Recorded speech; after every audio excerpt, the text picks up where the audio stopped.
Okay, welcome to our Bucky call. I'm going to mute you, Lee, for the weekend of May 23rd, 24th. This is a holiday weekend in the States. It's a 4-day weekend. And I think that's the reason why Joe is attending his Stoic retreat and he's in Colorado or Wyoming now, Laramie. I'm not sure where he's at, but he let me know that he wouldn't be on the call and gave us a notice that she had a family thing going on. Perhaps she will join us. And that leaves us chickens. Manu is yet pending. I note here that I have an accepted invitation from Ann, Joe, and even John Butler accepted the invitation. And a guy named Philip Neeson said he maybe could come, but John Butler hasn't joined us for quite a while. And it's nice that they're at least keeping track of the invitations. That's nice and wonderful. But and so here we are ready to roll. Fred, You how are you? probably need to tell these people that we're going to change books quite soon, and that's a good entry point for them. Yeah, they're on when I send out the summary with the nomination thing on it, Yes. they'll be on that list. So, but that's a Okay. good reminder because it'd be good to say, hey, we're changing books. This is maybe a time to get involved seriously, Yeah. pick a book for Saturday night. That could be good. Good suggestion, Fred. Thank you. So, then how are you feeling? And do you have a shape that you're in today? And um, what is your intention for this call today? Are Oops, you suddenly asking? there you go. Okay, thank you. I don't know what shape I'm in, but we've been doing Brazilian jiu-jitsu for the last 2 days in the evenings. 1 hour, an hour and a half rolling on the mat. I'm out of training. I'm not out of shape, but I'm out of training. So I'm discovering muscles I'd forgotten I've had because this is intense and there's some little pains and kinks and all that all over my body. But that's a very good feeling to get back into some contact sport training, even if the contact is rather soft because they treat us as beginners because we are beginners. And but they're really high level people and they take good care of us on the mat. So the shape I'm in is it's it's creaky all over. So I'm here in Thailand in good company. I am together with a researcher, high-level researcher at the Atomic Research Center, one of the largest atomic research center in France. And we're having a good time. We're talking a lot, as I said, Wednesday, about everything and nothing in the universe, quantum physics and all these things. And yesterday we've been joined with double PhD. One of his topics of he's a survivor, sole survivor. His whole family was wiped out during the 2004 tsunami here in Thailand. And then he reconstructed himself, and his double PhD, one of his topic was the study of the effects of shrooms, the psychedelic mushrooms on the human brain. And the other PhD, I just can't remember what it is, but it's a work in progress that he's doing, and he's doing some research about complicated stuff. And yesterday we had a not heated, but very deep and interesting discussion about his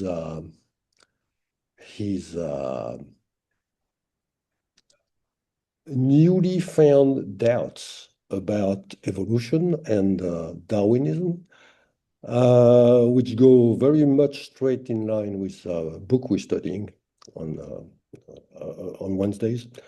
And his doubts were, his question was, how is it possible that mutations, which are mostly deleterious, mutations in in any kind of organism, are mostly non-viable or make the organism weaker and less adapted to reproduce?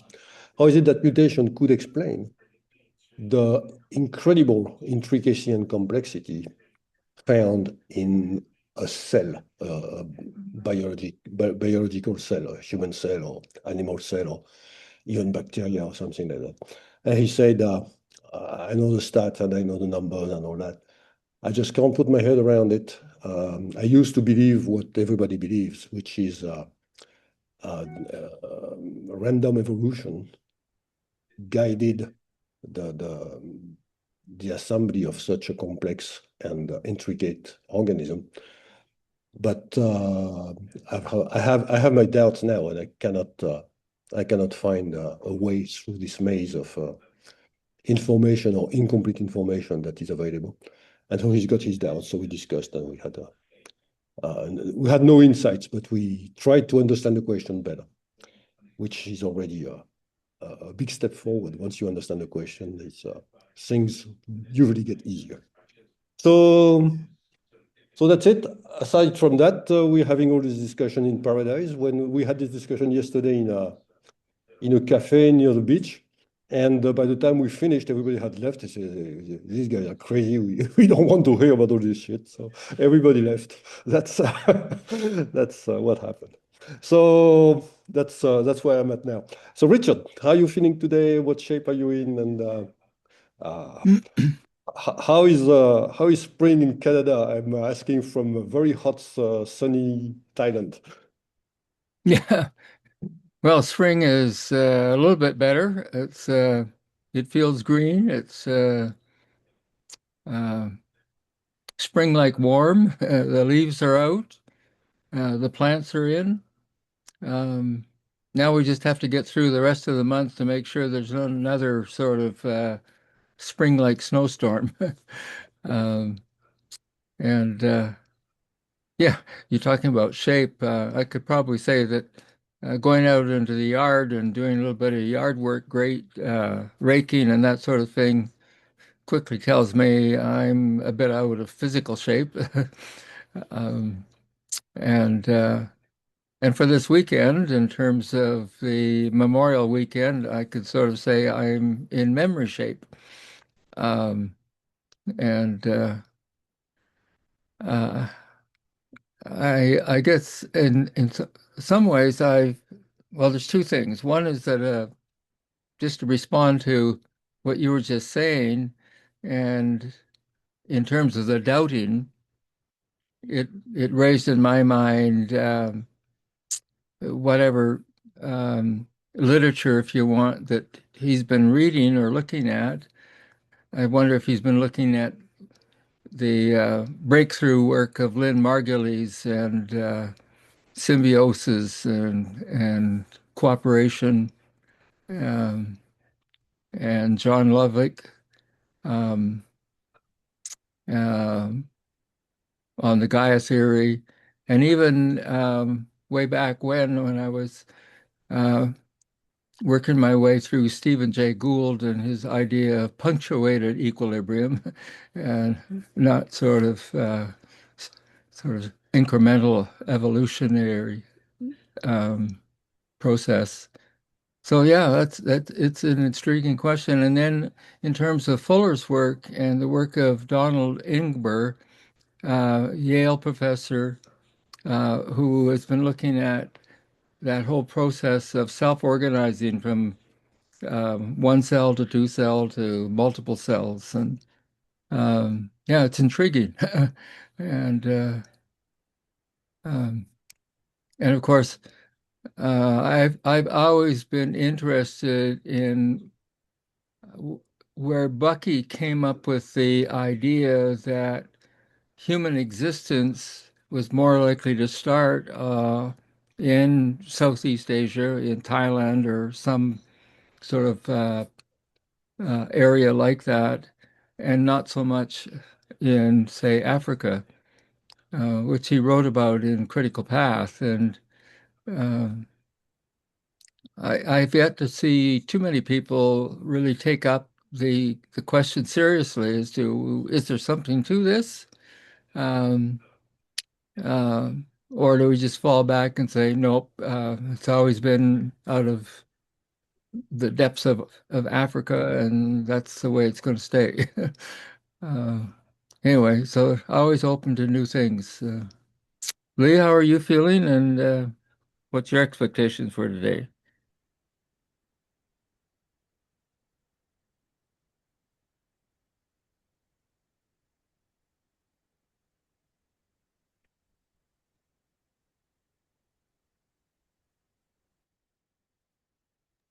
Okay. There you go. I am feeling really good.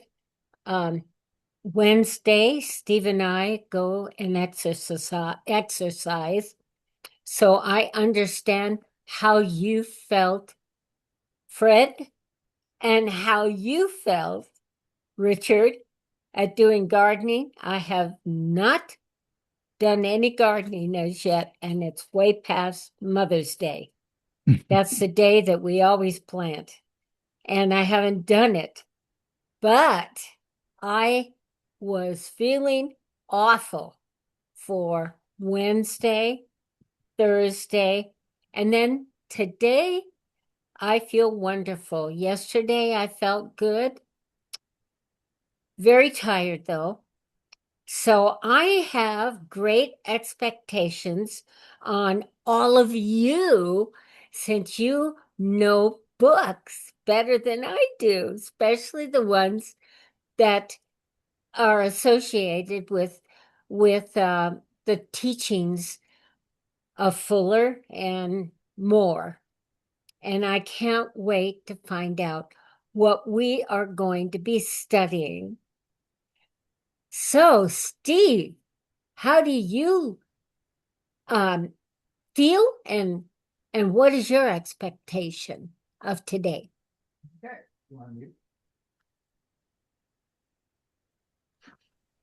Well, while Lee is muting, I'm feeling, I don't know, my favorite shape is that stellated dodecahedron thing that Fred showed that was on um, Galileo's desk, or Da Vinci. It was on Da Vinci's desk.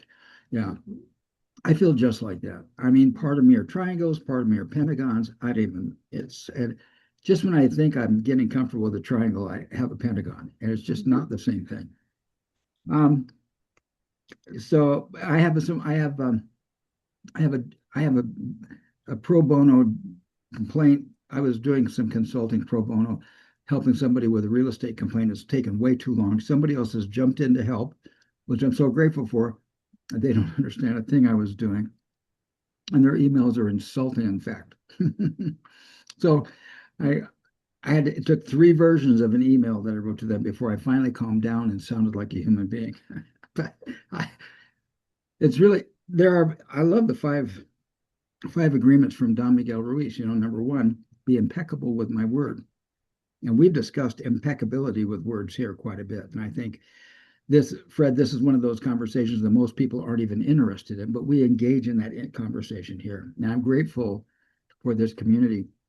Second, don't take things personally. So I just have to breathe these and I say, this is not personal. Then don't make any assumptions. I can't assume that because she accused me of not reading her emails carefully, that she, in fact, is just projecting her own self, not reading my emails carefully. I don't even know. See how stellated I am? Anyway, Richard, your Gaia thing, you're talking about Gaia.com? You're talking about the Gaia movie streaming franchise? Is that No, not necessarily. I'm Oh. talking about the work of James Lovelock and Lynn Margulies. Did you mention Gaia? Yeah, well, that's Cool. the spin-off from all that, especially James Lovelock to start with, was the formulation of the Gaia theory. And then, I was talking about the Gaia network, streaming network. yeah, So it's no. completely Well, unrelated. it's probably interconnected in some way. Yeah. Okay. And So then that's there's also a person by the name of Elizabeth Satoris, who actually studied the cultures, kind of the Minoan cultures in the Mediterranean area, Crete and Cyprus, I believe, and but Lynn Margulies was the fascinating one for me because I think she graduated with a BA, or maybe it was a BSc, but when she was 16 years old, she ended up marrying uh, the cosmologist. Why am I blocking on his name now? She got him through university in the way that spouses often do. And then it was time for her to go through her PhD. He wasn't interested in supporting her like she was supported by him. And all of her thesis, doctoral sort of studies, supervisors um, were consistently negative about what she was trying to explore. So it took her a long time to break through and eventually prove them all more or less wrong, I guess. And she came up with the whole idea that we're not um, competitive in the way in which Darwin says we were. She said it's all about symbiosis, cooperation that brings about the evolution. Yeah, all interesting. Well, even Darwin, after he published his book, tried to focus on sexual selection and take the emphasis off of the survival of the fittest. And that there was, how can a peacock be with those tail feathers have those tail feathers to survive? That those tail feathers weren't about survival. That would told everybody, come and eat me. They were about sexual selection. Darwin tried to shift the attention over, but all the imperialists love the idea of survival of the fittest. It's very important that I justify the fact that I'm lording my domain over everybody. Go ahead, Fred. It's survival of the fittest to reproduce. Without that, it's not Darwinism. Yes, that's right. So anyway, yeah, that's fine. When I have the button for speaking, Richard, you mentioned quite a bit of interesting research and researchers. Would it be asking too much to send me a list or a short list of those people that might be interested to feed our discussions, the discussions we're having here? Yeah, I could send you. When I mean here, I mean here in Thailand with those people I'm together with. Yes. Yes. Okay. Thank you. I would appreciate. I have another one that's also very interesting, is talking about the Thailand kind of area, but is called, the title is The Quantum and the Lotus. Yes. And it's a story of a Western educated physicist who became a Buddhist monk, and a Buddhist monk who became a Western physicist. And together they write this book, The Quantum and the Lotus. Okay. Yeah. Yes, I would like to have those names in reference so we can look them up, maybe find something interesting. And if you have some specific papers also. I know that's asking a lot because you had a long list, but that seems very, very interesting. And one more thing I would like to add for everybody is because we just mentioned Lovelock. A few years back, probably 10 years back, I contacted Lovelock, the author of Gaia, the Gaia book series, and asked him if he would like to participate in a Bucky call for us, just one session. And he was already retired. It was too late to do that. 20 years ago, he would have done it, but he nicely declined. Actually, his office nicely declined. I think he was no more willing to do this sort of thing. So, but Lovelock, he's one of my heroes. That's what. Yeah. Let me just add a quick story to that.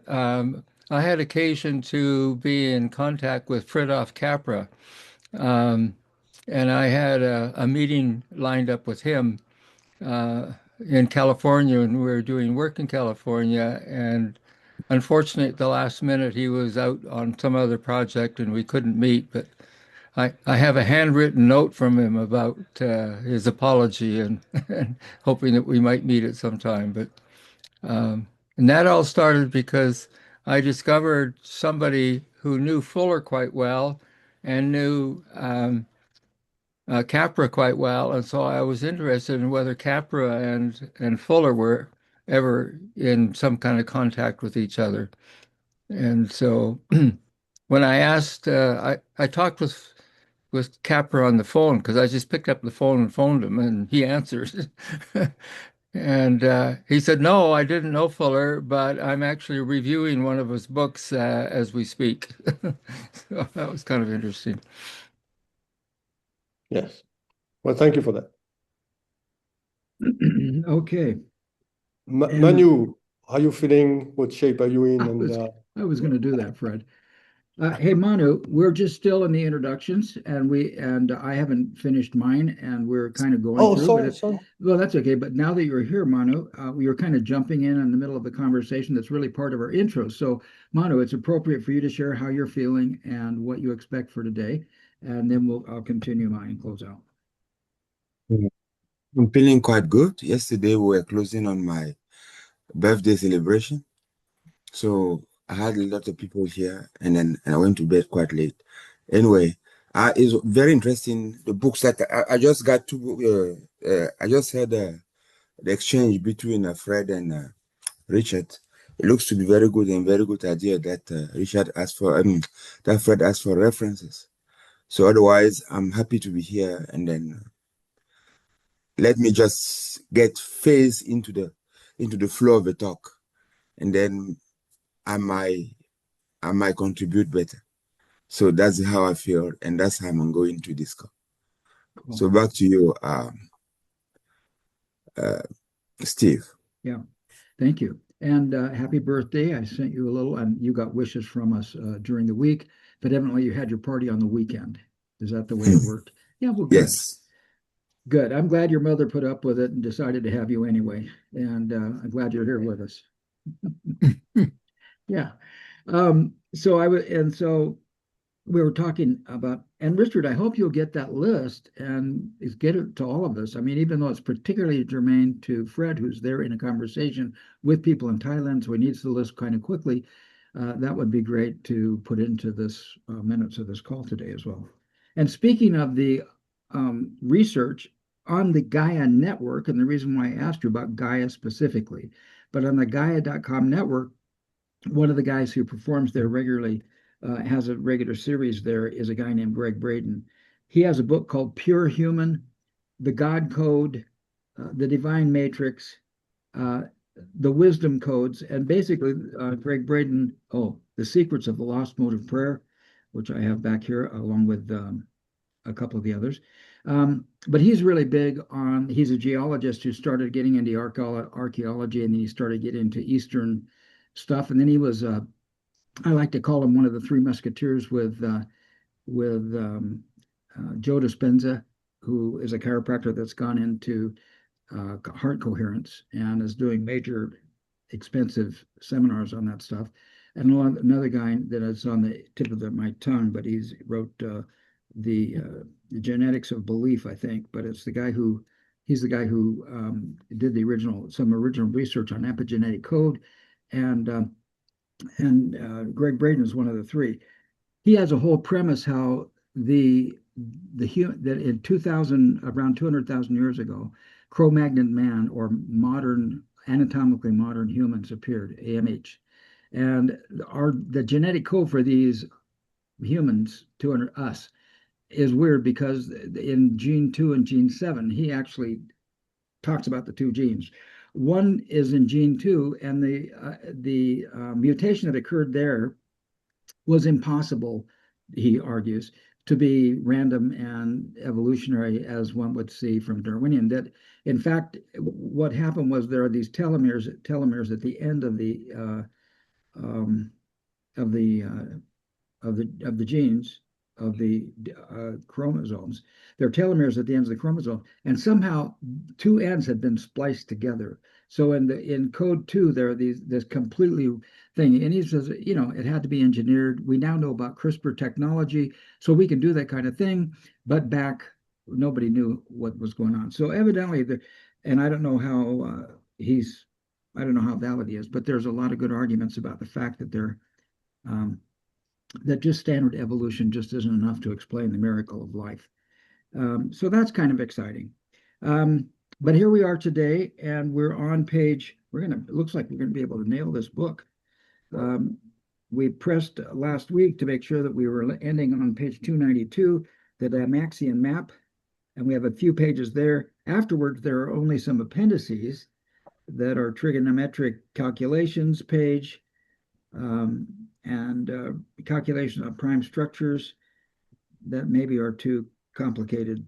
Maybe Manu and Fred would really enjoy those things, but I'm not into the math so much. So we'll go ahead and I'll pause for any comments, maybe something I overlooked. Fred, good, there you go. Go ahead. Is there any progress in the choosing of a book for next time? No, the progress is that, well, there's a little bit of progress. I picked I created a thumbnail that went on the archive recording that I'm about to send out, kind of like with pictures of the books that we had nominated. I'm going to share that thumbnail with you right now. And these are the 7 books that we picked, that we ended up with. And I'm putting together a PDF file and putting these pictures on with some links and descriptions from Amazon. So these would be the topics that we consider. Okay, What's so that? you're saying that programming the universe has been put aside? I'm not saying that, because that was your book you suggested on Yeah, that was the book I quantum. suggested. It was on field theory, right? I thought That it was in there. Information theory, yes. Yeah, I thought you. I'm surprised because Me too. I 'Cause thought it was you on said my that list. it was on your list, yes. Yeah, here it is. The Looking Glass, is that the one? Oh no, programming. I have them right here on this list, and I thought that I'd built the deal. I haven't gone back through on the chat and pulled off everything that was in the chat, so I admit that I'm not. Your book is not on there, and so that's why I'm glad I haven't sent it out. Okay, okay. So Yeah. okay, I was basically asking because I had sort of formed the idea that we would be discussing about that today. I'm happy we're not, because Yeah. that was No, we that need was to a little bit finish too our much last time.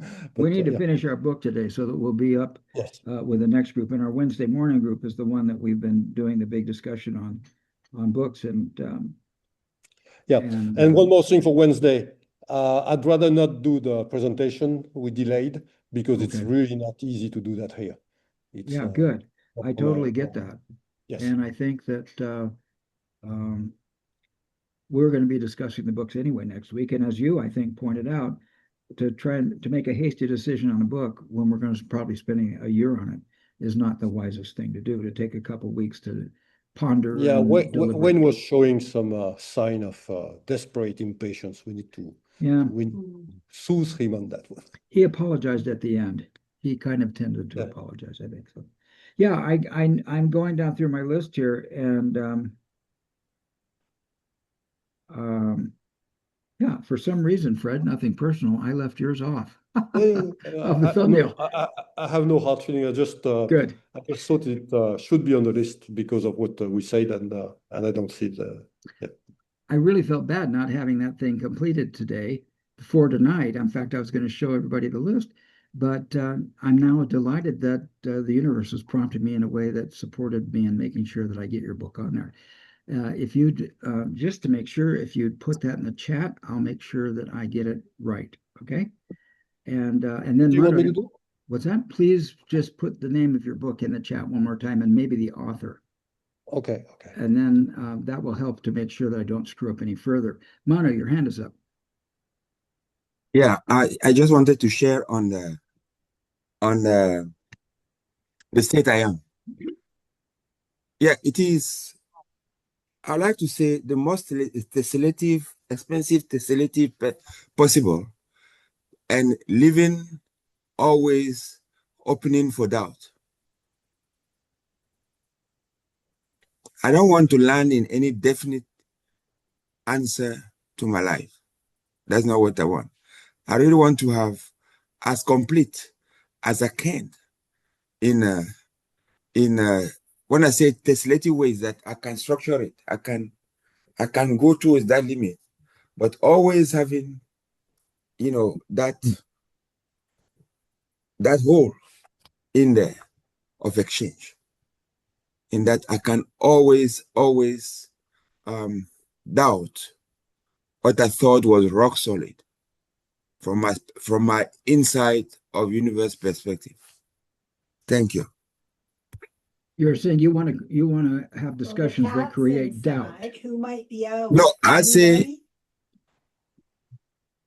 hello? Dick. Yeah, go ahead. I say I want to be the most expensive tessellation possible, that I can rationally kind of explain the most I can, and having always at least a hole of doubt in that construct. Because I don't think that I can be absolutely certain of anything. Yeah. That's actually the fifth agreement, is doubt everything, including yourself. Yeah. That's Don Miguel Ruiz's fifth agreement. So cool. Thank you. Okay, if there's no further comment, we'll go ahead and start examining page 292. Am I missing anything?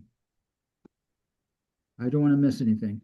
By the way, I put a link to Fred's Program the Universe book in the chat with his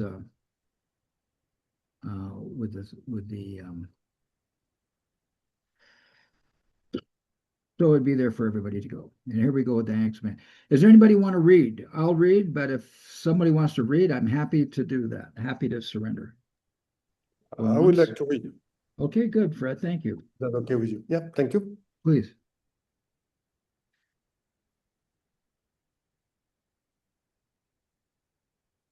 And you see it there on the screen? It could be a little larger, maybe. I'm going to work. Oh, there's okay. Dimension map. Another of Fuller's inventions in response to a very different problem than architectural design is based on similar geometric principles. The problem is to draw a flat map of the world without the gross distortions inherent in the Mercator projections. In the early 1940s, dismayed by this widely accepted map's inaccurate depiction of our world, a visual lie presenting Greenland as 3 times the size of Australia, when exactly the reverse is true, Fuller was determined to discover a better solution. Let's consider the design problem. Visual data must be reliably translated from the surface of a spherical whole system onto a flat display with only one side. To understand how the Mercator projection attempts to accomplish this task, imagine wrapping a large rectangular piece of paper around a transparent globe, forming a cylinder that touches only the equator. Can you move the page up, please, a little bit? I'm sorry. I was reading out of the book and not following along on screen. Go ahead. The geographical outlines are then projected directly outward to the cylindrical paper, as if by a light source inside the globe casting omnidirectional shadows. As a result, the visual information is accurately translated to the paper only at the equator. Some distortion exists slightly above and below the equator, and it increases radically as one goes farther north and south on the map. In many versions, Antarctica is left out altogether. Even South America is smaller than the gigantically distorted Greenland, and certain land areas, depending on which country has produced the map, must be split in half to turn the cylinder into a flat poster. Please move up. Say what? Okay, I can move up. Do we want to talk about that? Have you guys all understand? It's too bad we don't have a video, but I do understand this because I've actually seen this in video where this. I think this, everybody knows that now. especially in this group. So this is, I don't think we want to dwell too much on that. We all know All right. Fine with me. the reasons for that. Unwilling to accept such distortions as necessary, Fuller started from scratch. If a spherical system is to be translated onto a flat surface, what is the most efficient and direct solution? It's a geometry problem. The relevant generalized principle involves the polyhedral system, which best approximates a sphere with only one type of face.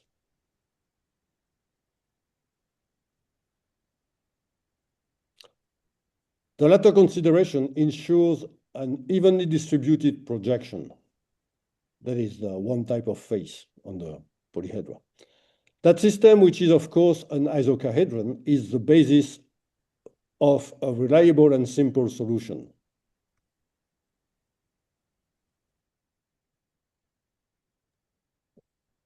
Imagine a globe with the edges of a spherical isocahedron superimposed on its surface by thin steel straps. Chapter 14 described planar polyhedra expanding into spherical polyhedra as if drawn on balloons. We now visualize the reverse process. The steel arcs slowly unbend into straight edge chords, while the curved triangle faces flatten out in planar equilateral triangles. The overall shape change is relatively slight. Consider for comparison the spherical tetrahedron undergoing the same operation, or a sphere turning into a cylinder as in the Mercator projection. And the global whole system is preserved. As the globe transforms into an isocahedron, 20 spherical triangles with 72-degree corners become planar triangles with 60-degree corners. Hang on. Where is everything? I know it. I'm so sorry. 293, 292. For some reason, something appeared. Yeah, I know. You hovered over some. I did, and I so apologize. Don't worry. Frustrating. It's all fine. Right. Yeah, push the page up a little bit so I can see that. Yeah, there you go. A bit more. Yeah. I think that works best for me, actually, when I read, when I pause near the end and I ask you to move it up instead of Okay, I'll wait for instead of you. having the text moving as I try to read it. I'll wait for your prompt. So as the globe transforms into an isocahedron, 20 spherical triangles with 72-degree corners become planar triangles with 60-degree corners. 12 degrees are squeezed out of each angle with 3 angles per triangle. 12 degrees times 3 is 60. What? 12 degrees are squeezed out of each angle with 3 angles per triangle. 12 degrees times 60 angles equals none other than our old friend, the 720-degree takeout. Okay. Sorry about that. I missed punctuation. Because each triangle of the spherical isocahedron covers a relatively small portion of the sphere and is thus fairly flat, the distortion during this transformation is minimal, and in fact invisible to the untrained eye. Moreover, the polyhedral projection automatically distributes the distortion symmetrically around the globe's surface and thereby ensures that the relative sizes of land masses are accurate. This is why a regular polyhedron is a preferred vehicle. Different types of faces would distort slightly different amounts during the transition from spherical to planar. If you would like to move up a little bit, please. A little bit more. Finally, all geographical data are contained within the triangular boundaries. There is no spilling of information or need to fill in gaps with extra land as in the Mercator. The next step is straightforward. Unfold the isocahedron to display its 20 triangles on a flat surface. The result is a map of the entire world with little distortion of the relative shape and size of land masses, and no breaks in the continental contours. See figure 16-1. No nation is split and shown on two opposite edges of the map as if separated by 20,000 miles of water. The last step required more work than is immediately apparent. However, the last step requires more work. It took full 2 years of experimenting to find an orientation in which all 12 isochahedral vertices land in the ocean, an essential requirement if land masses are not to be ripped apart. Yes, please move up.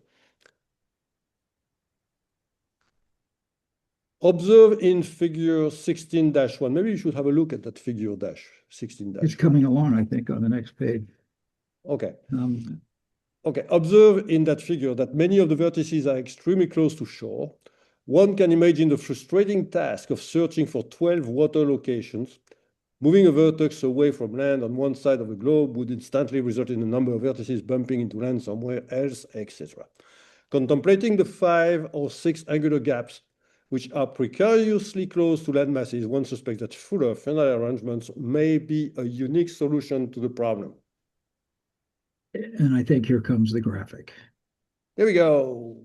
And you know, I've And actually here comes the Dymaxion map. Right. I actually spent quite a bit of time working with this, and I came to the conclusion that I'm surprised. I'm not surprised it took him 2 years, because he had to take the globe and pivot it around and rotate around until the land masses fit inside those shapes. It took him 2 years to figure this out. I'm not surprised. Interestingly, it would be quite possible to input the data in a computer and verify if it is a unique solution or not. And that's a good idea. I'll answer that question. Yes, that would be. Well, notice how he splits this one right here. It wasn't like it's, you know, he had to keep the little tail of this little piece of northern Europe, Siberia, or wherever, in the piece, and preferred to split out the ocean like that. See that? Yep. And if you look at where Antarctica is completely at the top, yeah, and Australia is completely at the bottom, you have the same interlocking small triangle. It's not the same exactly, but you have also an interlocking small triangle that goes, that fits into the other side of the map. And notice not only is this, I mean, everything else here is triangles until you get to this little shape right here, and you get to this little guy right here. Here's your mite right there. This little guy up here connects with this guy up here, I'm sure. Yeah. But that took a little bit of thought to decide which ones of these triangles I'm going to cut up. And I think you're right. A computer could do it very quickly. Who knows? Maybe.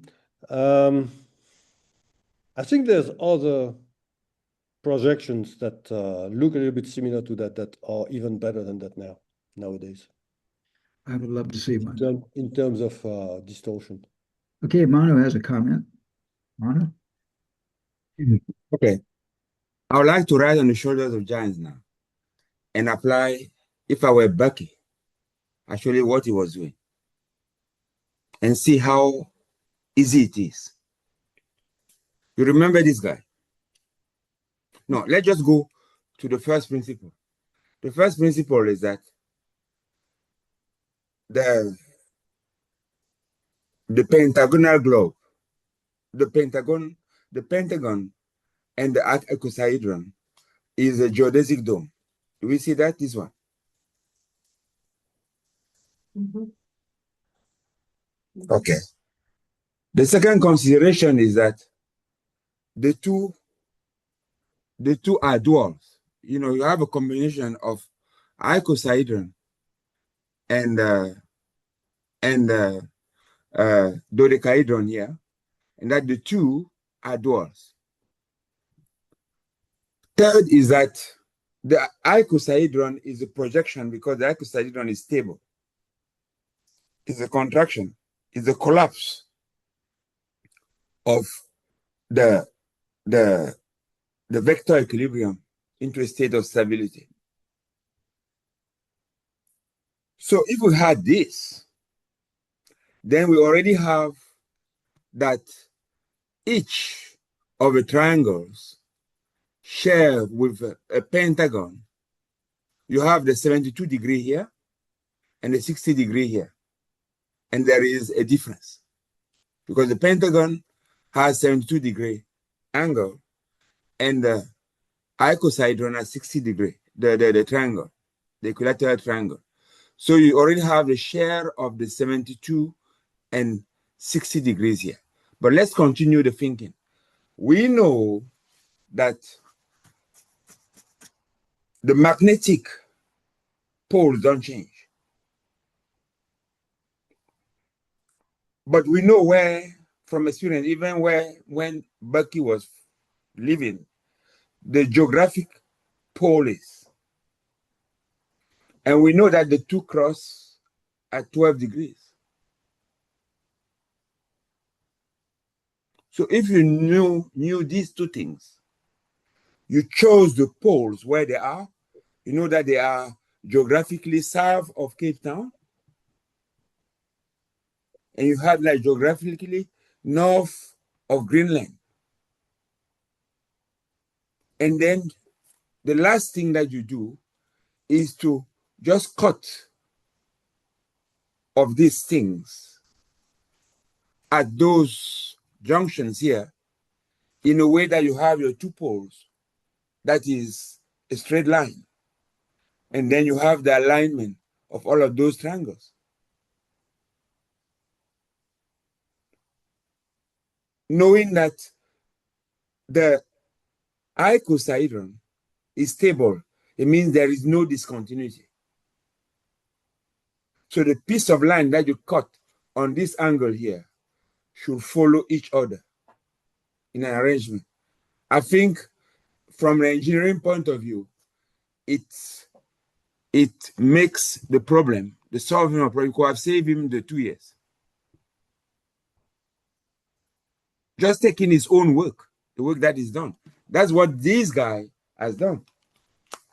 This guy here. That's what he's done.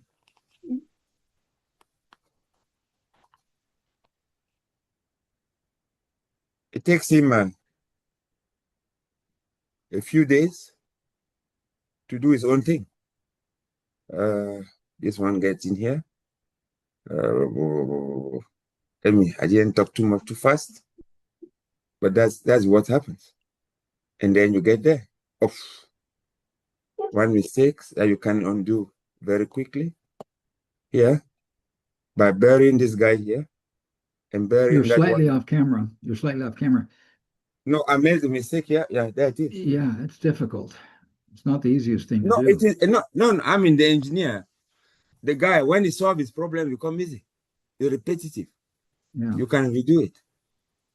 Yeah. But the whole stuff is to notice that there is where the North Pole, geographical North Pole is, when the geographical South Pole is, and etc.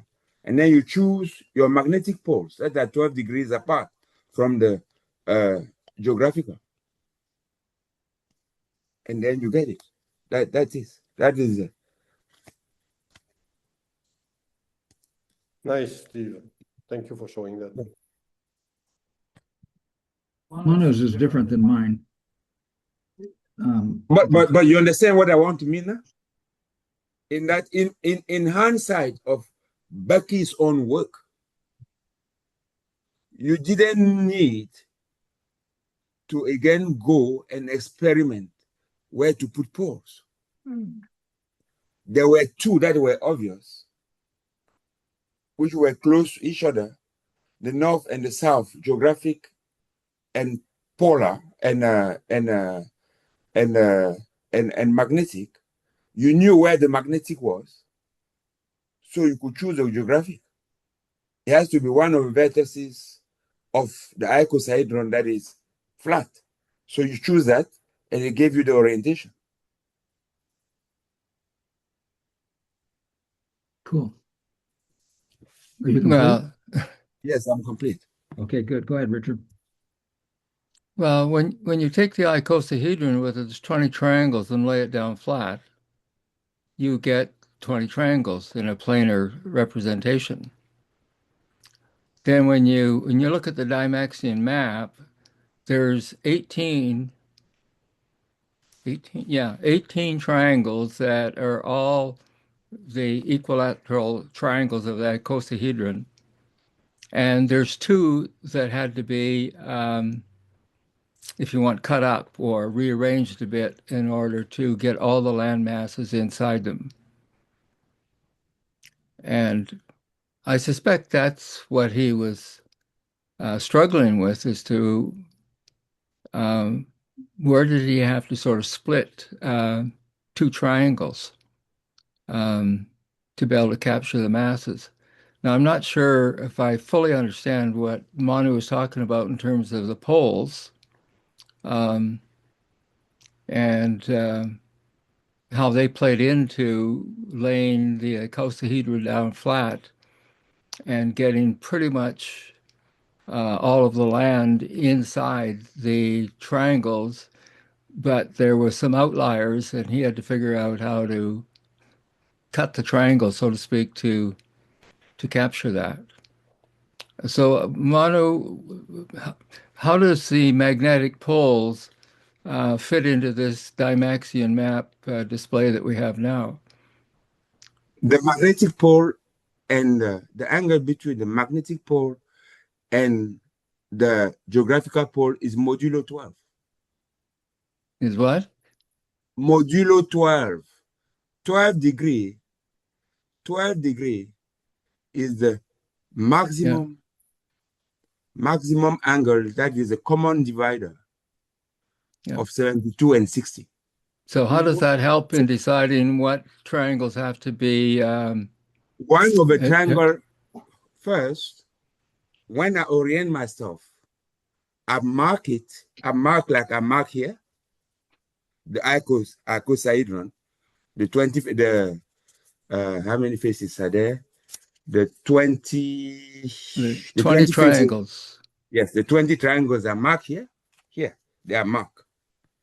So when I mark them, then I know which of those triangles is closest to the known geographic pole and the north geographic pole and the south geographic pole. I know it because one should be close to Cape Town here, further south, and the other one should be close to Greenland.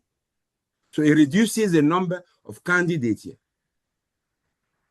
Then I go into a division by 12 degrees of the triangle that can be common.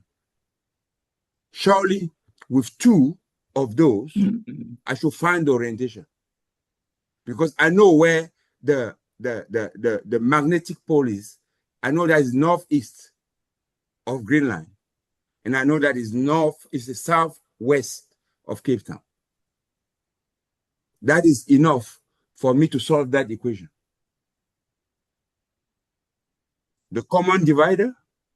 So how does that help in knowing which triangles that have to be rearranged? No, because the icosahedron, when I cut it, everything should when it's flat, everything should communicate. There haven't got to be any disruption because from the principle that the icosahedron is stable. If there were any rupture in the icosahedron, it means that the content will be dispersive. So it wouldn't be any stable anymore. I'm just talking from the engineering point of view. Okay. The icosahedron is stable. It means that engineering means that it contains energy. The dodecahedron is how do you call it? Is convex. It's not concave. So the icosahedron is concave and stable. How So about when I talk, how about Richard's question? no, I think I've answered Richard's question. Because Well, here you have I did not get it. What was Richard's question and what was the answer? okay. Well, look at the map on top- again. Okay, look at the map here. Look at this. I What have was the 5 question? triangles here. What was the question? How do you choose the North Pole? How did you know which triangle to split to get to the display of the icosahedron the way it is without disruption? Okay. Okay. What was the answer? Okay, the answer is this one. Here, if I take the dodecahedron here, I have 5 edges here. I know that it's around here. I have 5 edges. 1, 2, 3, 4, 5. I have 5 edges to the south. That is 10. I have 3 considerations that I know. I have a consideration in terms of I can split the problem into 2 and just reason to the north. Secondly, I know that each of these touches at one point with a coastal vertex of the icosahedron. Each of these pentagons, it touches at one point. That's the second consideration.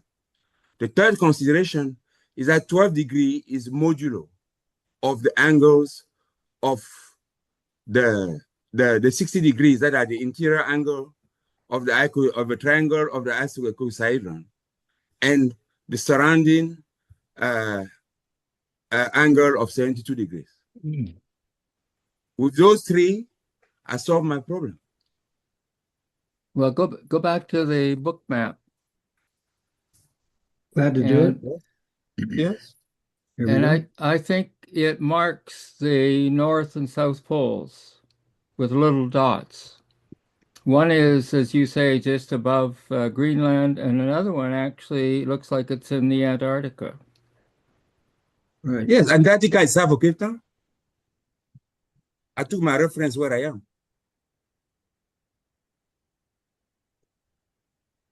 And I know the orientation of that line. Can you bring up a copy of the smallest of either your undone Earth or whichever one is smallest and put it side by side? This one? No. Can you do that? No, mine is not made. Mine is a rhombic. I think it's a rhombic something. It's not the same puzzle that Manu has. Manu's puzzle goes flat. Yeah, Mine but doesn't.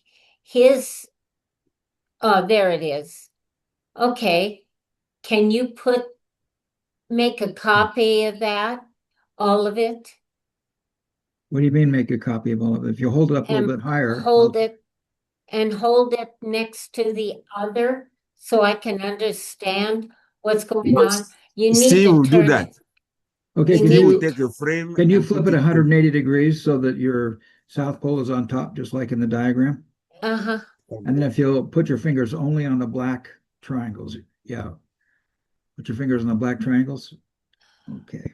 Okay, let me do something. Let me put a sheet of paper. I can glue something Tape it. to hold Yeah. it together. Yeah. Maybe it will help. Just give me a second. Okay, I good. want to compare the two pictures, It'll be the exact. old picture and The the old new. picture. What do you mean the old picture? Well, the old one, the Australia was little compared to Greenland. You mean Greenland, Oh, way she's too talking big. about the Mercator. you're talking about the Mercator projection. map. Uh-huh. You're talking about the Mercator map, the one most people use. But if you look at this map in this drawing right here, there's no distortion at all. This map does not distort the shapes. Oh, okay. Okay, this is not a Mercator map. This is the Dymaxion map. Okay. Okay. Okay. Do you still need my display? I don't think so. Because No. it wasn't going to have the question. Where is it? No. No, I said, do you still, because my display will be what Steve was showing. Yeah, Oh, it was? it will be, Okay, because his Okay. maps out exactly like that. okay, His goes flat, mine does not go flat. okay, okay. Do you still want my display? No, because the What's book that? is there. No, you don't need any more my display of the Yeah, because because the you book don't is need just that. like that. Yes. Okay. Want to lower, are you complete? I Yeah. am complete. Want to lower your hand then? I will. Okay, good. Let's continue reading and hopefully we'll get this done today. Hang on a second.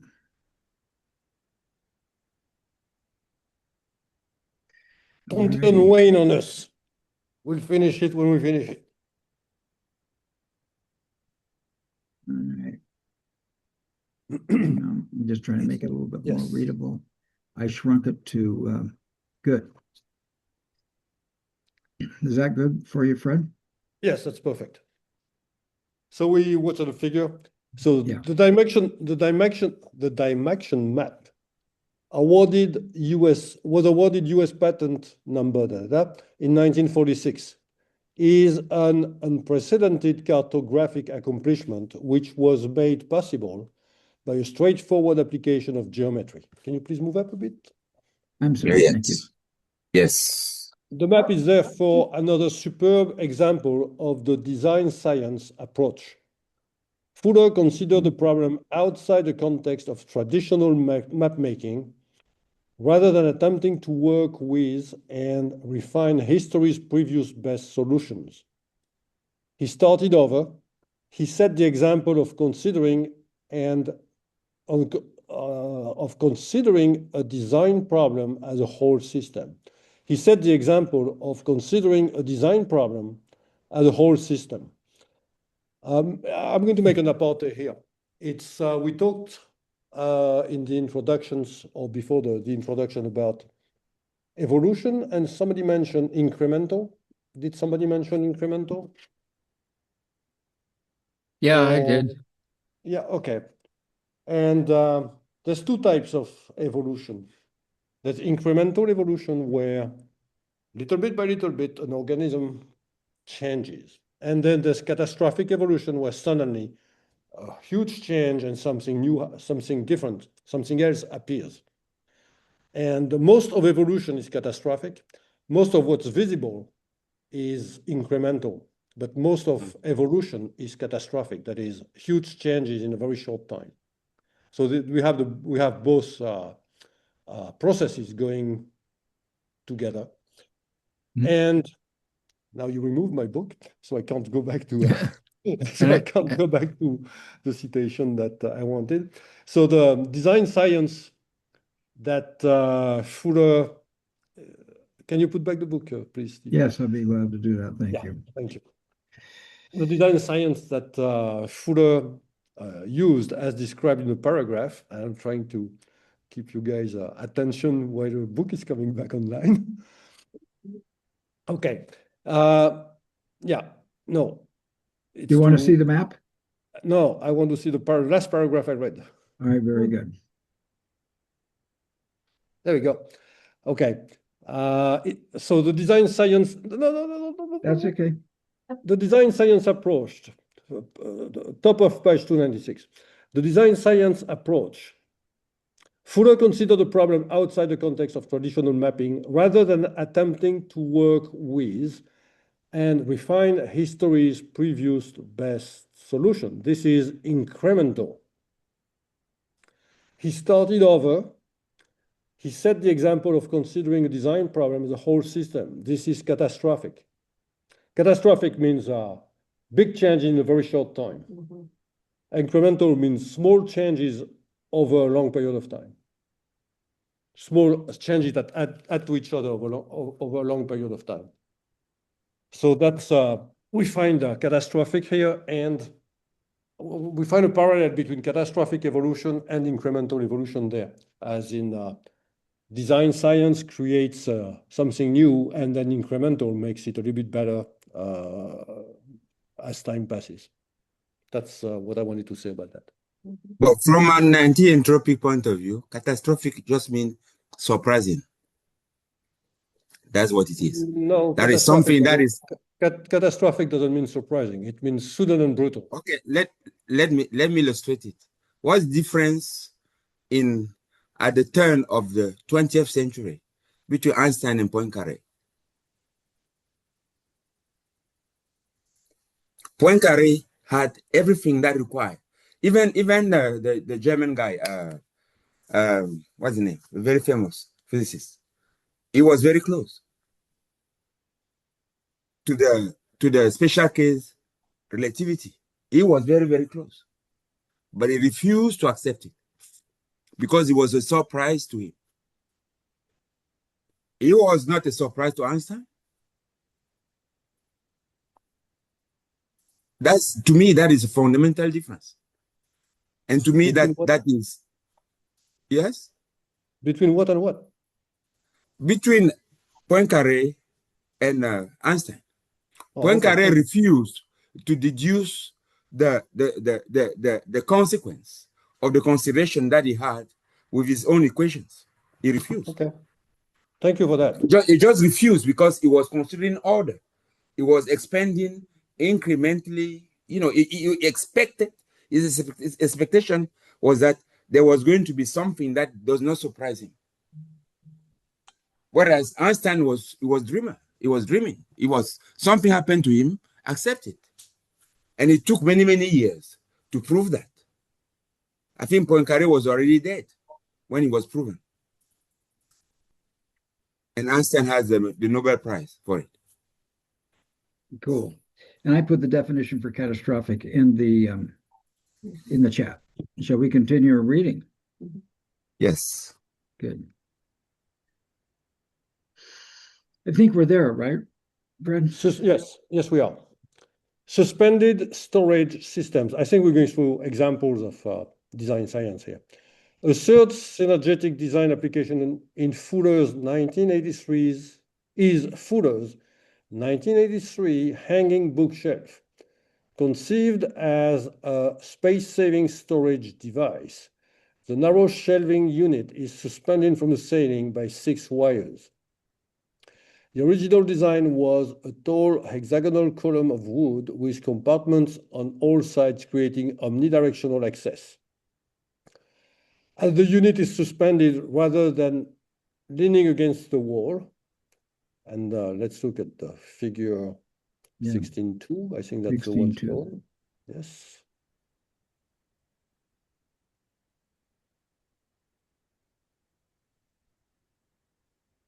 Did we have enough time to examine that graphic? Yeah, we do. Okay, there it is there. Hanging by its few cables, the column appears ready to swing back and forth at the slightest push from any direction.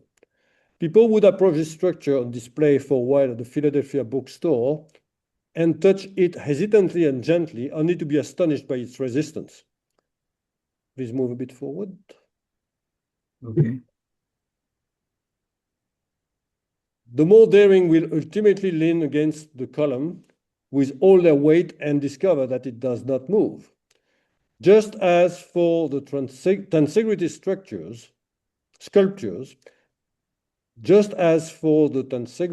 sculptures, this rigidity is especially surprising because we do not expect delicate tension elements to be capable of the same strength as solid columns.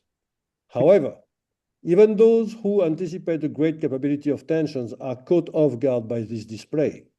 In spite of recognition that thin cables can support a massive block of wood, the fact that the shelf does not swing even slightly out of place remains astonishing.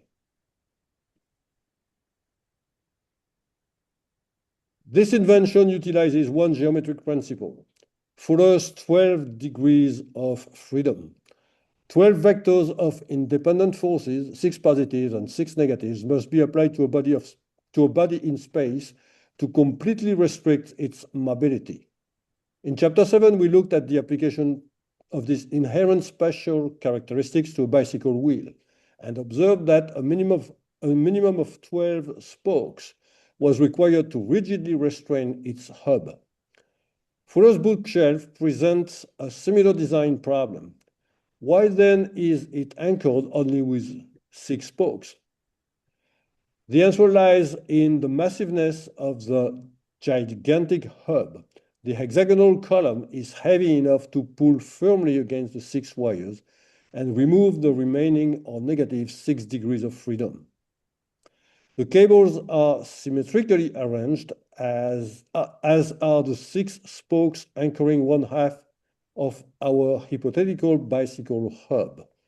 But in this case, gravity takes care of the other 6 spokes, pulling in the opposite direction from each cable by taking advantage of a heavy object's considerable attractions to the Earth.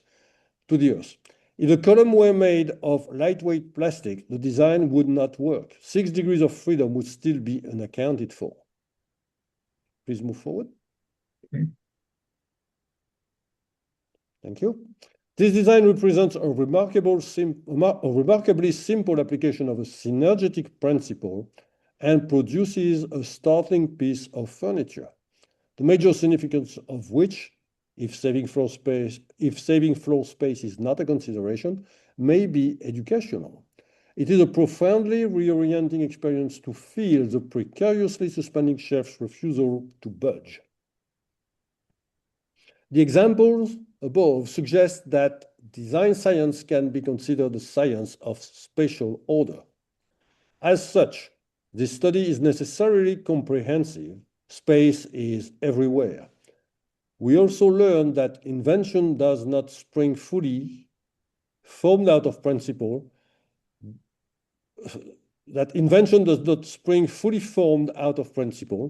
but rather requires a little work. First is a need to ascertain, as for example for efficient shelter system. First, a need is ascertained as for example for the efficient shelter system. Then, relevant principles are gathered. From the jumble of known truths, 1 or 2 might apply to a problem. The next step is to put them in, experiment, twist them around, tinker with them, and not give up. Seek that innovative application of an age-old principle. Cool. That completes that section. We're going to start another mini section here. Go ahead. Are there any comments on what you just read, Fred, from anybody? Everybody complete with that? Okay. Heading off to the home stretch here. More with less. The 3 designs described above were chosen as straightforward examples of design science. However, Fuller's main purpose is to call our attention to an invisible design revolution already taking place, to inspire our active participation in guiding this progression in preferred ways. He points out fantastic technological advances such as new communication satellites, each one weighing 1/4 ton and outperforming 175 tons of transoceanic copper cables. And probably the 1/4 ton of the 1980s is now like a half a pound satellite. Anyone who remembers the shaky transatlantic telephone connections of the past can appreciate the qualitative improvements as well. Similarly, ever stronger metal alloys enhance humankind's structural capability. The average person is not aware of this metallurgical revolution, says Bucky, because it cannot be seen. An invisible reality is quietly taking over, accomplishing so much more with so much less material and other resources than the logical extension is sufficient and sustainable life support for all humanity. I would like to add that in the past 50 years since Bucky's death, material science has made even more progress into synthetic materials, not just alloys, carbon fibers and many other applications. And I'd like to add that an average Starlink satellite weighs 573 pounds. Yes. So Yes, that's the current. when I say half a pound, that was capability to capability, but it's probably like 5 grams capability to capability. So the But 500 pounds,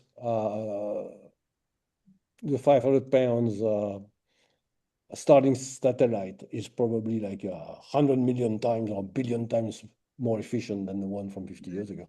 Then this guy who was a quarter of a ton. That's right.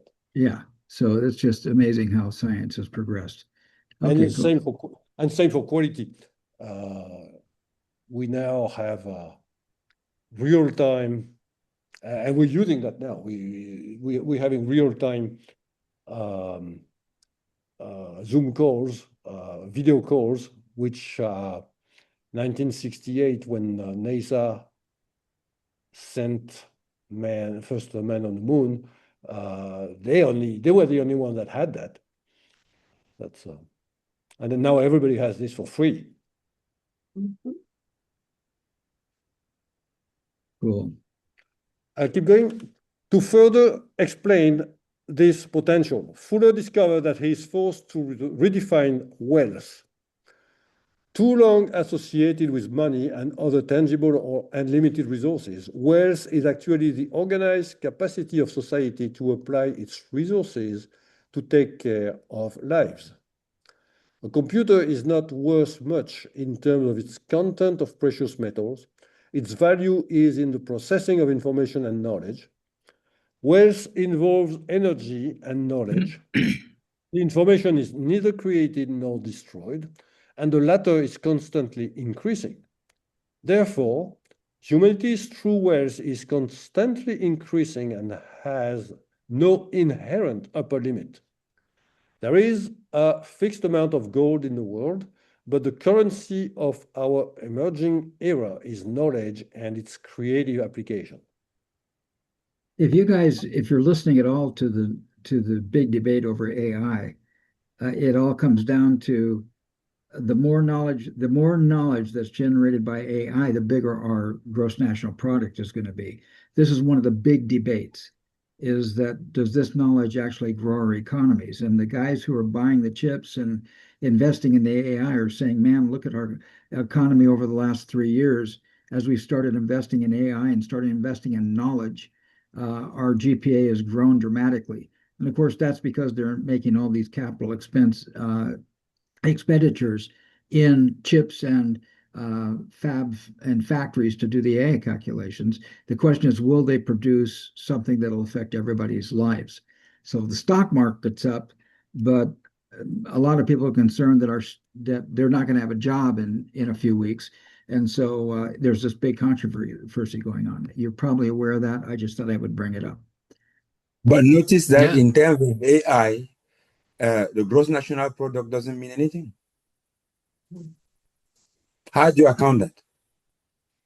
Other than accounting for the effect of your restrictions. Well, all I'm saying is that a business is spending a lot of money on building buildings for the AI. And so right now, our gross national product is up. There are more jobs before for electricians and a bunch of people. Whether that's going to last or maintain, I don't know. And you're right. There are many ways to look at it. I'm just pointing out something that kind of reaffirms what Bucky is saying. But they are going to make us from poor countries pay again for the energy that's required for AI, for them to be able to account it for their systems. Well, unless you guys get your own. That's what is going to be. Well, you guys get your own energy, so your energy is no, we local. don't have, like in terms of the whole arrangement of the world, we can't prevent them from taking it. Yeah, I agree. It's screwed up. So when we talk about AI, we cannot talk about AI without talking about the let me call it the dual of it. AI, energy. Yeah. How do we put together? That's what he's talking about. How do we put together those to work in terms of integrity for the betterment of the world and the progress of the world? I'm just reaffirming this statement here that Fred just read. Wealth involves energy and knowledge. The former is neither created nor destroyed, and the latter is consistently increasing. That's all I was trying to point out here.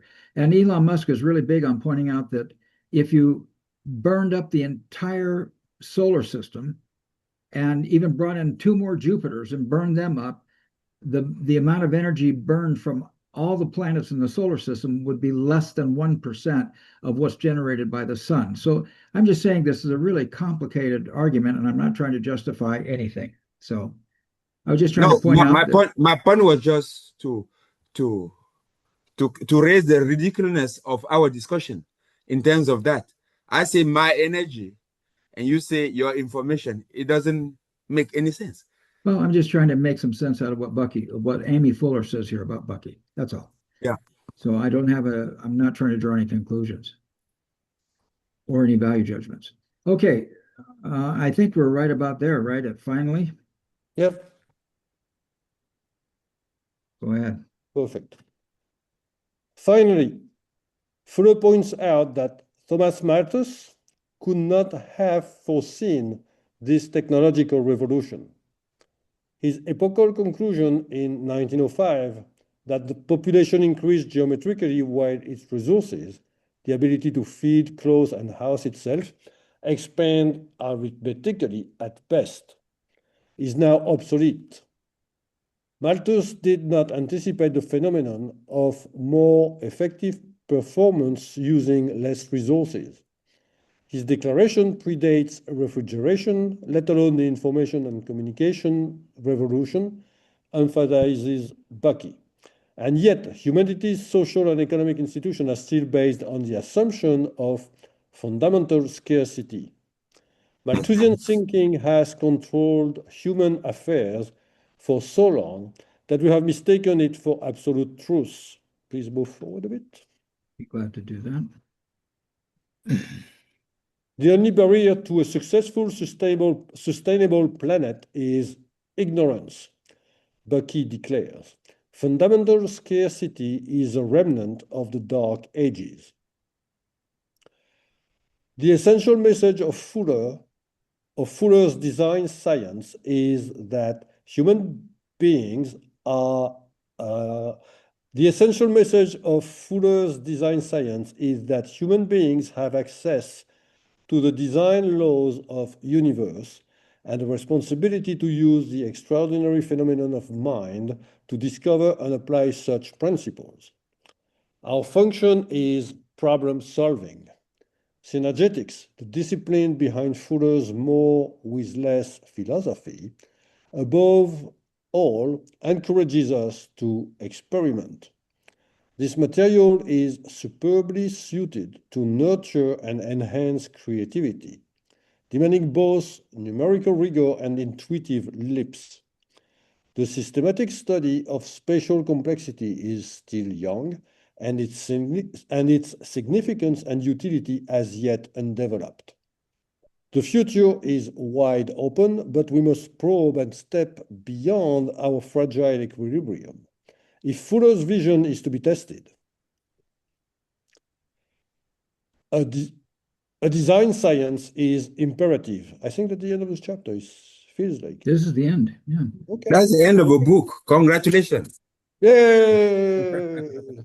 There are a couple of appendices on this book. One is showing some trigonometric calculations. Which probably is not necessary to go through. And I wouldn't understand them anyway. And then now the volume calculations of the 3' structural systems. That's interesting. And I think that's really it. After that, I don't remember anything else. Oh yeah, there's this one. Yeah. Special properties of the tetrahedron. This might be fun to read. Yeah, I think so. But we know those. Well, we may know them. Is They're a good review. Is there anything after that? No, I don't think so. Just a list of figures and stuff. Yeah. Okay, we don't.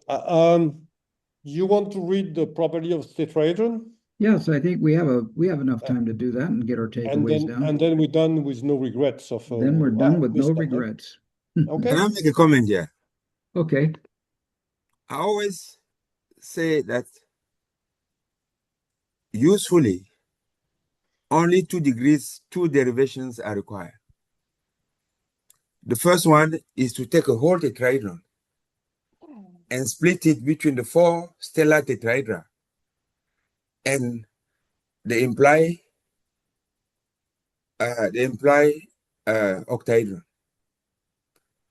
And the second is to take that whole again and split it in 3 with the 3 great circles.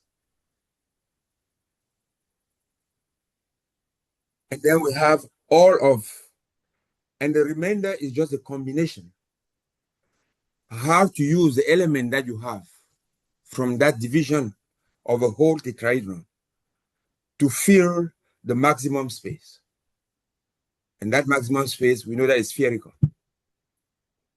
That's all we need. And that's all Amy is showing here. So that's all. And then, interestingly, when we are inside, everything is rational. Everything inside that we can imagine and measure is rational, in that it can be expressed as the, how do you call it, ratios, rational ratios of part as defined of a tetrahedron. So you could say this thing that happened is 1/4 tetra plus 1/16 octa plus like that one.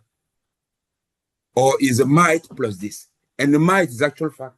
Again, as we saw it, the mite is the combination of 1/8 octa and 1/4 tetra placed in a certain orientation to allow this thing to, if you take them and put them on each other, to fully describe the inside of universe.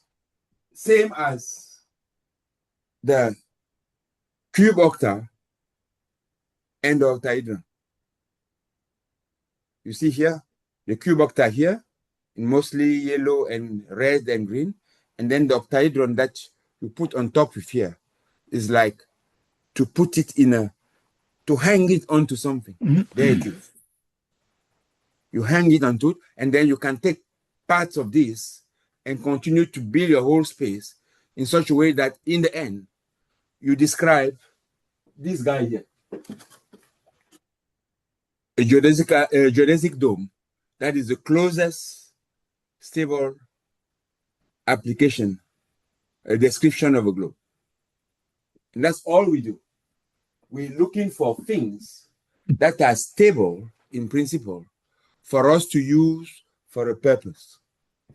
That's the whole stuff that I get from Bucky's quest. No more than that. You only need simple calculation. You don't need to go, I mean, we can start here doing a tensorial calculation that are really complex, but is that necessary? I don't think so. Are you complete? Yeah. Okay. Yes, I'm complete. So I did a little search to find what maps are as accurate as the Dymaxion map, and I put it in the chat. The following maps are similar. It goes through a thing called an orthograph developed by an architect based on 96 triangles, which is very similar to Dymaxion. The other one is the Waterman butterfly map, which I'm having trouble getting some things on. And then there's a conformal isohedral projection map. And then, and it says, if your goal is to find inaccurate spatial dimensions of countries, explore these alternatives on platforms. And it gives the Orthograph platform and Princeton News and some other things. So it looks like, from what I can see, that any other maps that are as accurate as the Dymaxion map are based on triangles. So all of those maps are congruent. Yeah. All of them. It just, so if I'm going to measure Russia, I'm not going to use the same tool as the one that I use to measure Monaco. Okay. What? I'm saying, if I'm going to have a measurement in Russia that covers the whole of Russia, the largest country in the world, I'm going to choose a mic. I'm going to choose probably this to do that. If I'm going to measure Monaco, I'm going to choose this guy. Cool. The two fill the full space. Cool.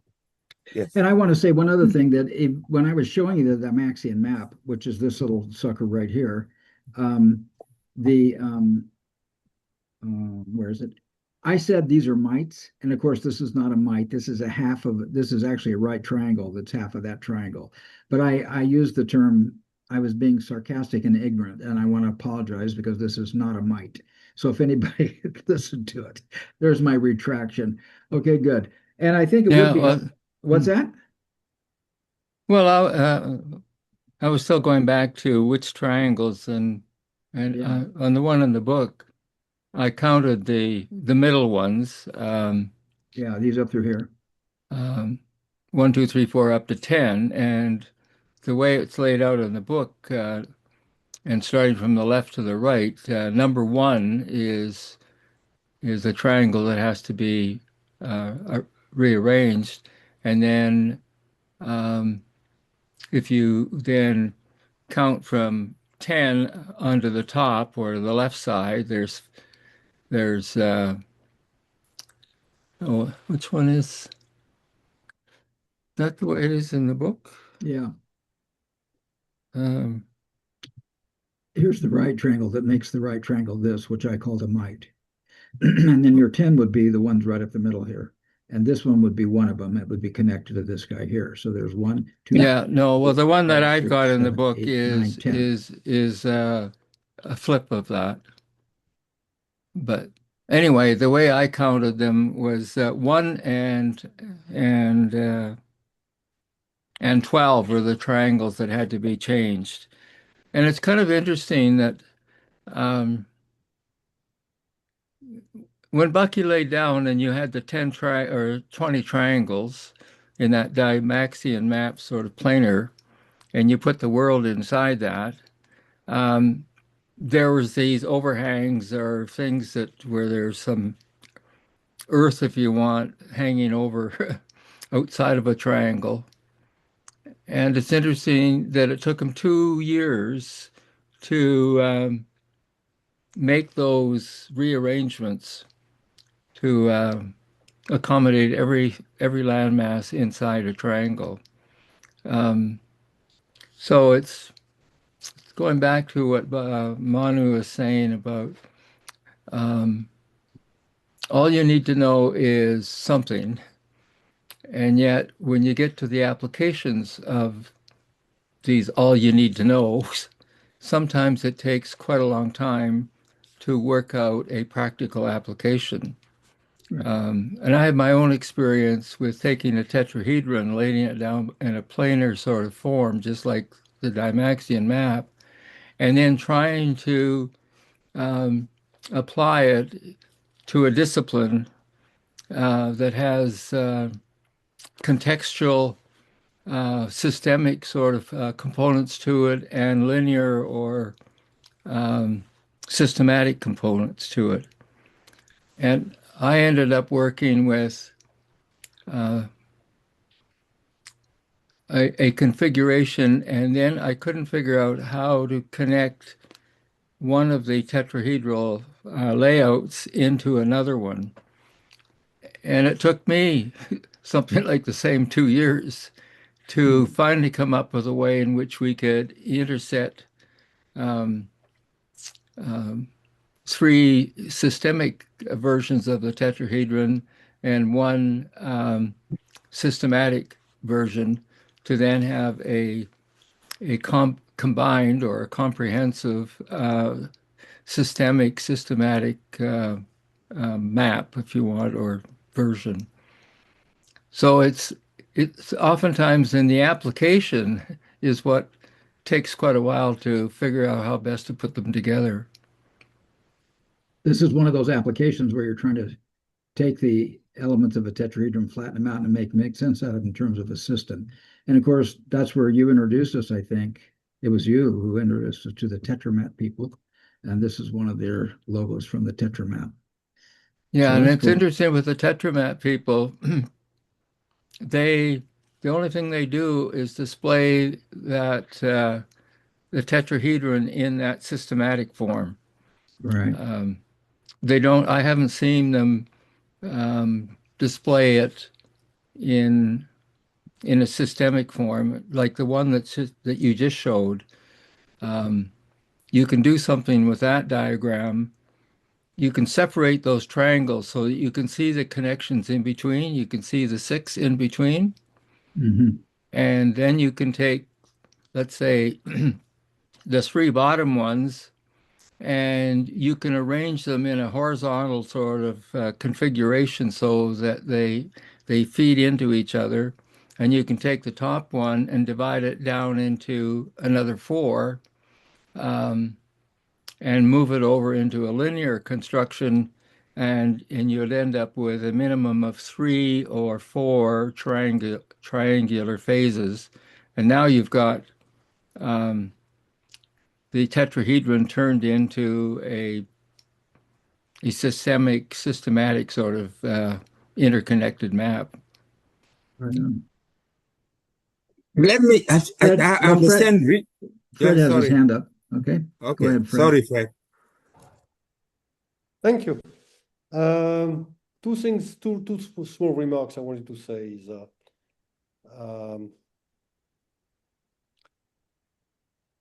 and that's all, again, in reference to Wednesdays and Wayne's impatience, is that if we're going to go through design science to design new artifacts that are more suited to serve everybody, if there's a 2 years lag between the moment we start to work on it and the moment we get something that works for all of humanity, it really doesn't matter because we're going to use it forever. That's what, or at least for a very long period of time until somebody comes up with something new, a new revolution in our use of things.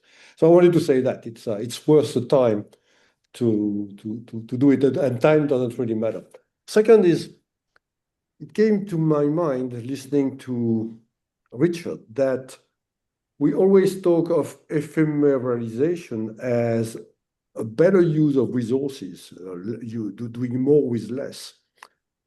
And we hardly consider time as a resource, but I think ephemeralization applies to the time resource as well.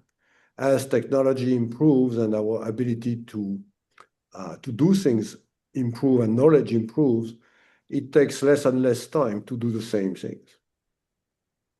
So that's also ephemerization. Maybe everybody already was conscious of that, but I sort of suddenly realized that. So I wanted to share it. Manu, it's all yours. Thank you. Sorry to have come No worries. before you. Okay, Richard, do you see this? You see my 2 pens? Yeah. Okay, the black pen here to the south, I consider it the geographical. It's a choice. I take a map and I choose. Then, boom, I've already have this reference here. So the yellow pen is there, and the two are at the intersection of 2 equilateral triangles at one point. I choose that. That's my geographic. It's a choice. Then I know that next to it, there are 4. There's towards this one, there's 1, 2 pentagon, and on top, there's 1, 2 pentagon. That is 4 in total. But I know the orientation of the magnetic pole in regard to this thing here. The magnetic pole, if I take the line of the magnetic poles, it is, I'm trying to hold this. I'm not dexter enough. It's like that. At the center of this pentagon here, it goes like that. 12 degrees with the north and the south that are chosen here. 12 degrees northeast inclination. That one is known also. So it reduces these 2 pentagons to 2. No more 1. And because north and south of Atlantic are symmetrical, really symmetric. If you cut the globe by a plane at the equator, by the grand circle of the equator, then I just have one. Then I have my solutions. So I've placed the North Pole and the South Pole, which I know is one is north of Paris, and the other one is south of Cape Town. And then I've placed the orientation. And from these 2 points of correlations, knowing my map and the exploration of the world, I can do everything. I know that every piece of the icosahedron that I have here touches the other. I think that it simplifies my problem a lot, knowing that. If I have that, if it were a puzzle, it would be a powerful clue to me to put together. Very powerful. That's it. Cool. And Okay. you're showing us a dodecahedron, and the Dymaxion map is an icosahedron. So that's the Yes. dual of the icosahedron. Yes, and that is a geodesic dome. Yeah. Okay. Really good. Okay. Okay. It's 10:45. So it's time for takeaways. And then maybe next week, if we haven't got anything else resolved in terms of book, we can review the Appendix C, special properties of the tetrahedron. It's only 1 page long, but I don't want to put any pressure on our time to go. So we'll go ahead and do our takeaways now. I'm checking now to see what our last. Okay, good. All right, good. I think we're complete. Richard, how are you feeling? Do you have a shape, and what are your takeaways this evening?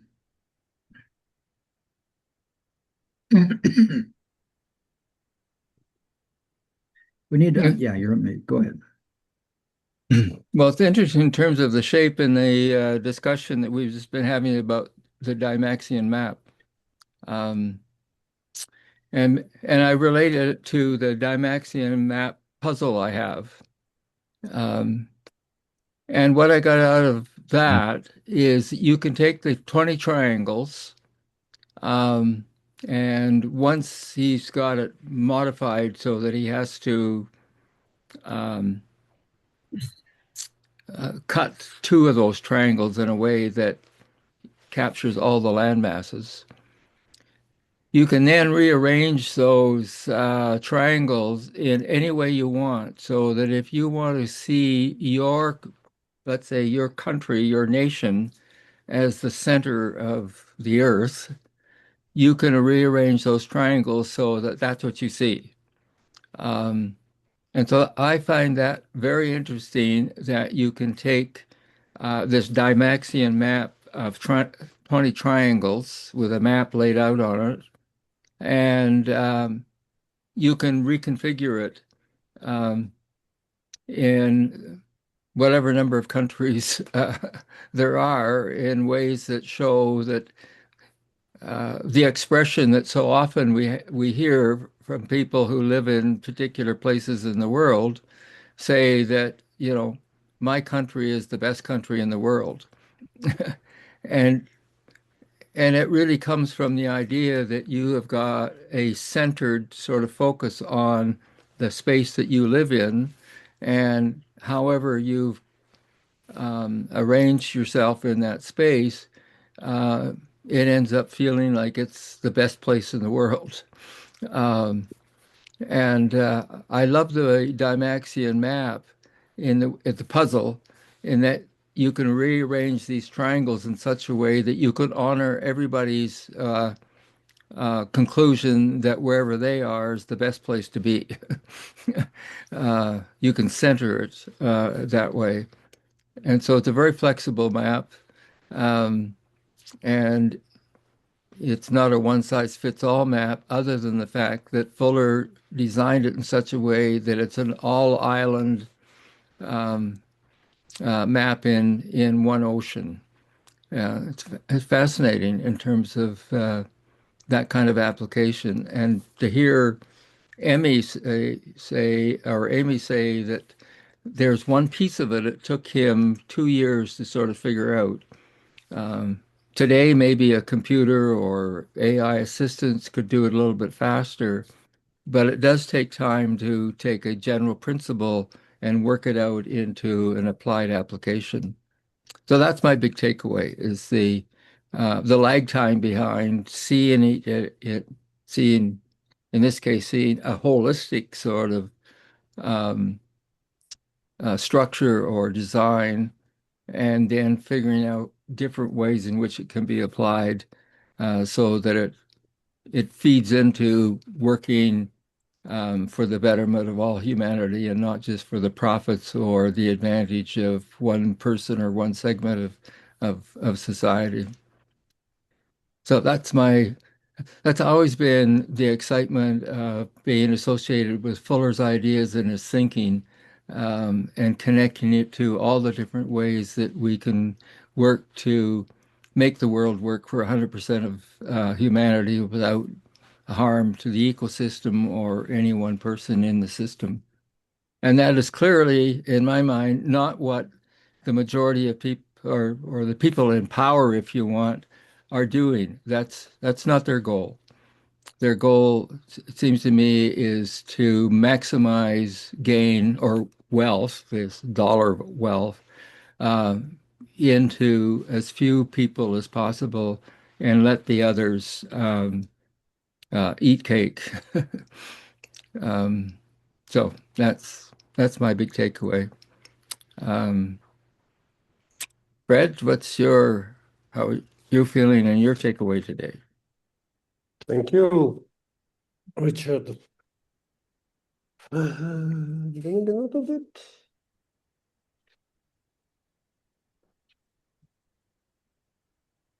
I'm quite happy we're done with this book, and I'm quite excited to move on to another book. I wish we choose wisely. That's my takeaway about that. So let's choose our next book wisely, as in Design Science Revolution. Get to learn something that will reliably and durably alter our way of thinking so that it can be useful to the whole of humanity for long periods of time to come. Lee, how are you feeling today, and what is your takeaway? My takeaway was I'm feeling pretty good. I'm excited at being at the end. Can you hear me? At the end of the story. Though I think it can continue to another book rather nicely. I'm not sure which one that will be, since I have not read any of them except for the one that I suggested. But I am looking forward to finding out more truths that have been given me through the time that I started with you to now, and hoping that I can find more. Manu, what is your takeaway and how are you feeling about it? I'm feeling happy that I think that we have landed, and then we are not static. It's not landing there. We landed on land, and we are on this rail, going in places. Like China is trying to do the belt and road thing, to go the other way. But to me, maybe with a difference, what Richard said, the principle is the principle. You cannot twist the principle. You can't. It's not possible to twist the principle to just adapt it to where your ego wants it to be, to make it please you. You can't. Well, yes, you can. Yeah. We make choices, but those choices are not going to be lasting. So I think my biggest takeaway here, I need a few men that can on the stand. That is, they can stand in tension with the tensegrity principles, and that who are willing to really do the thing. It is a very specific endeavor than Elon Musk, than many of the titans, is to carry the power of truth as accepted for the time being. And if you twist it to suit whatever that you want, it's just increasing the lag to the discovery of the higher fractal that can take us further, and just increasing pollution and noise. And as talking Fred language, when it whipsaws you. It's Curtis from Cutting Edge Engineering. Today, when that truth or that noise or that garbage that is in the background, it never goes away, comes and whiplashes, it might end the world as we know it. It might even end us. So we have to choose carefully, and you have to carry one's chosen diligently in order to design what really is that we call to the benefit and advancement of all. That's the message I take of here. You know, like I'm commissioned, and the commission is very, very big. And it might not, it's going just to be something that is a mission in this life of me or anybody also of, I think so, I hope so, of the few men. That's what I take away. The vertices of the icosahedron are only 12. That's it. Okay. Lee, have you been? Okay, so it's who is left? Is it Richard or Steve? How do you feel, my friend? How are you? What shape are you? And what's your takeaway? Well, I'm delighted that you made it for another birthday. Good for having another year. And that was wonderful. It's too bad I didn't make it to your party, but it was good. Regarding Richard's statement about, I think it was referred to the idea of language and how everybody puts themselves in the center of stuff. I put in the chat over there the etymology of the word China in Chinese kanji. And Fred was kind enough to point out that the one character represents king or siege of power. Notice that. I mean, interesting. But one way to look at that character for China is you draw a square representing the universe, then you put a line down through the middle of it and say, this is where China is. It's in the center of the freaking universe. And so, this addresses, I think, your problem, or what you shared, Richard, is that if I think I'm the center of the universe, it's really difficult for me to embrace the fringes and say, let's participate together. I honestly believe that's a major problem that we have anyway, without thinking we're the center of the universe. How am I feeling? I'm feeling today, even in this call, especially as we talked about the AI, but I remember how I drove myself crazy over the Bush election when George Bush was getting elected. And it reminded me of the craziness I felt back in, I don't know when it was, I should probably look it up, when the Chicago Bulls were competing for the National Basketball League championships with the Salt Lake Jazz. I tell you, I normally don't participate in sports very much at all, but here was our two dudes, Stockton and Malone, going up against the Magic Man, and how that guy was sick and dying, and he still kept throwing balls in a basket. And how do you beat that? I remember the anxiety that I felt. I'm feeling a lot of that anxiety. Delighted that we finished this book to some degree. I've kind of read through this Appendix C, and there are some profound little insights. Maybe if we don't have anything decided next week, we could read Appendix C. But I thought it was really profound in terms of summarizing the power of the tetrahedron. Maybe we'll do that next week. Maybe that's just for our own individual reading. And maybe I'll put it in the archive because we may not get to it. I'm looking forward to our discussion during the week on what book we're going to over the next week or two as we decide what book we're reading. And I'm also hoping that I can breathe through the stress of this other thing I have going on. Very stressful. So hoping to get all through that. So thank you for letting me share my frustration. And thank you all for participating so wholeheartedly and compassionately in our conversation today. I'm complete. Any other comments? I would like to thank you, Richard, for already sending me some links. Wonderful. Steve. What we talked earlier. So thank you, Richard. Good. Okay. Thank you, Fred. Go ahead, Manu. Yeah, please, I just want another endeavor on you. Please, can you send us an updated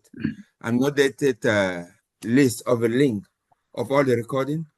Yeah. I'm really sloppy, every time you update, but I'm not good at adding the things that we have. So let me show you what we've done. Now that we've kind of completed this book, I am preparing summaries, PDF summaries of everything, going back to when I started doing this back in 21 or 22, whenever it was.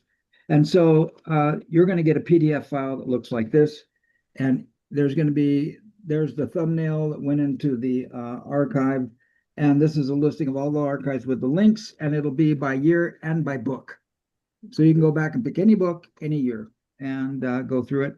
I've completed it for almost complete. Now that we've done this call, I'm going to go ahead and end it, and I'll throw the Appendix C in the thing.